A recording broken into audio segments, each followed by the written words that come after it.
रहे हैं क्लास 7 की इंग्लिश। हमारा कहाँ तक कंप्लीट हो गया था? इट इज़ एन आर्ट तक कंप्लीट हो गया था। इसके आगे देखेंगे क्या कह रहे हैं। अगला पैराग्राफ जो है हमारा, देखेंगे क्या कह रहा है। It was not possible to go him very often, his boots listen terrible having something.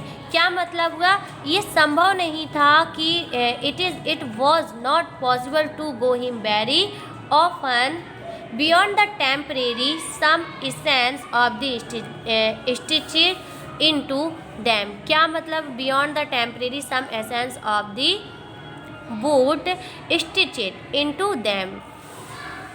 यानी कि यहाँ तक हमने पढ़ा था कि इट इज़ एन आर्ट, वो हंसने लगा था, वो ये कह रहा था ये कह रहा है, वो कह रहा है ये पॉसिबल नहीं हो सकता है कि जो वो जूते बनाए वो जूते क्या हो जाए, ख़राब निकले। Having something beyond the temporary, क्योंकि जब वो जूतों को बनाता था तो उसको इतनी मजबूती के साथ बनाता था कि वो उनकी कभी भी कोई भी चीज़ ख़राब नहीं हो सकती थी। Some essence of boot stitched into them, यहाँ तक कि जो उसकी सिलाई होती थी वो भी बहुत ज़्यादा मजबूती के साथ डालता था। अगला पैराग्राफ क्या कह रहे हैं। वन वेंट इन,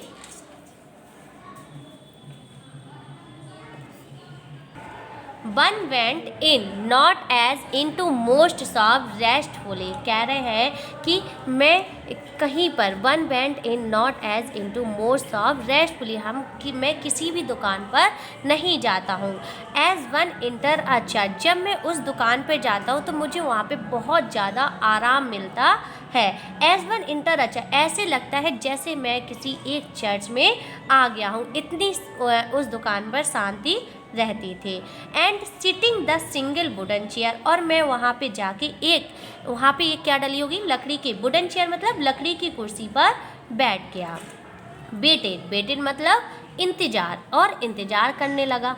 आ गटरल साउंड मतलब होता है गड़गड़ की आवाज़ आ रही थी, ठीक है। A guttural sound and his tip tap of his slipper. Tip tap मतलब टिप टैप की जो आवाज़ आती है जब हम लोग चलते हैं ना, तो चप्पल से टिप टैप की आवाज़। तो beating the narrow wooden stair and his wood stand before without coat. क्या मतलब हुआ? और मैं वहाँ पे इंतज़ार करने लगा। आ गटरल साउंड, तो मैंने वहाँ पे गड़गड़ की आवाज़ सुनी, और स्लीपर की, चप्पल की भी कुछ आवाज़, टिप टैप की आवाज़ मुझे सुनाई दे रही थी। और वो मेरे पास आया, ऐसा लग रहा था जैसे वो लकड़ी की चप्पल पहने हुए है और उससे टिप टैप की आवाज़ आ रही है, और वो मेरे आगे आके खड़ा हो जाता है। विथआउट कोट यानी कि बिना कोट के, जो कोट पहने होते हैं विथआउट कोट, बिना कोट पहने। आ लिटिल बैंड इन लेदर एप्रन, एक छोटा सा, लिटिल बैंड मतलब एक छोटा सा, एप्रिन ये आपको फिगर में दिख रहा होगा, ये एप्रिन पहने हुए हैं, ठीक है। तो आ लिटिल बैंड इन लेदर एप्रिन, एक चमड़े का वो एप्रिन पहने हुए थे। स्लीव्स टर्न बैक, और उनकी जो आस्तीन थी वो क्या हुई थी, मुड़ी हुई थी, यानी कि वो आस्तीने को मोड़े हुए थे।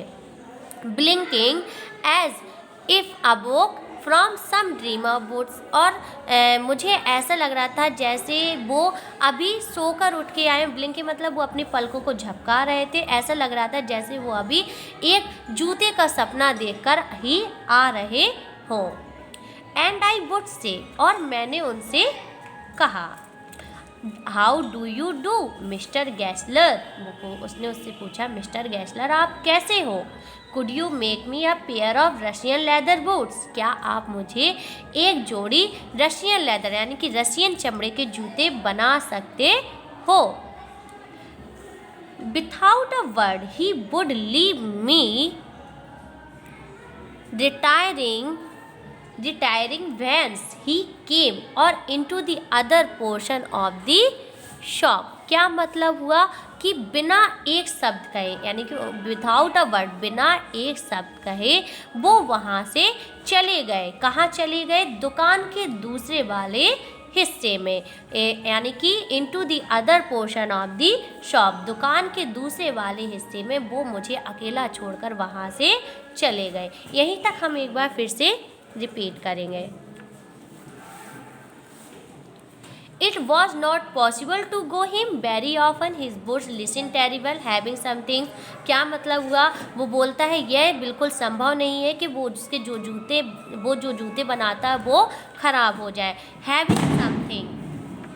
Having something beyond the temporary, some essence of boot stitching into the time. कह रहे कि वो क्योंकि जो जूते बनाता था वो उसके जूते साधारण नहीं होते थे, यहाँ तक कि जो वो जूतों में सिलाई डालता था वो भी बहुत ज़्यादा मजबूत डालता था. One went in not as into most of restfully. कह रहा है कि एक बार मैं जब उनकी दुकान पर गया तो मुझे वहाँ पे बहुत ज़्यादा रेस्टफुली यानी कि आरामदायक महसूस हुआ. As one know enter a church. ऐसा लग रहा था जैसे मैं कोई एक चर्च में आ गया हूँ. And sitting of the single wooden chair waited. और मैं वहाँ पे एक लकड़ी की कुर्सी पर जाके बैठ गया और इंतज़ार करने लगा. A guttural sound and the tip tap of his slipper beating the narrow wooden stair and the he would stand before him. और वहाँ से मुझे कुछ गड़ागड़ाहट की आवाज़ सुनाई दे रही थी और लकड़ियों की जो सीढ़ी थी उसमें से जो चप्पलों की आवाज़ आ रही थी, टिप टैप की आवाज़ भी मुझे सुनाई दे रही थी. और अचानक से वो हमारे कुर्सी के आगे आकर बिना कोट के खड़े हो गए. A little went in the leather apron, sleeves turned back, blinking as if awake from some dream of boots. क्या मतलब हुआ कि और वो ये एक छोटा सा काय का चमड़े का एप्रिन पहने हुए थे. एक छोटा सा चमड़े का एप्रिन पहने हुए थे. Sleeve turn back. और क्या किए हुए थे?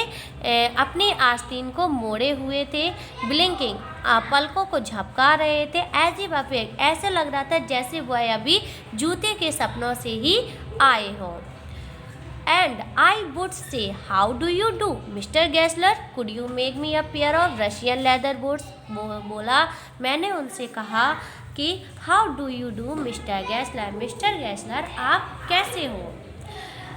Would you make me a pair of Russian leather boots. क्या आप मुझे एक जोड़ी रशियन चमड़े के जूते बना दोगे? Without a word he would leave me retrieve whence he came or into the other portion of shop. क्या मतलब हुआ? वह बिना एक शब्द कहे वहाँ से मुझे अकेला छोड़कर दुकान के दूसरे हिस्से में चले गए. तो ये था हमारा, यहीं तक हमने पढ़ा था. यहीं तक आपको पूरा होमवर्क में कंप्लीट करना है.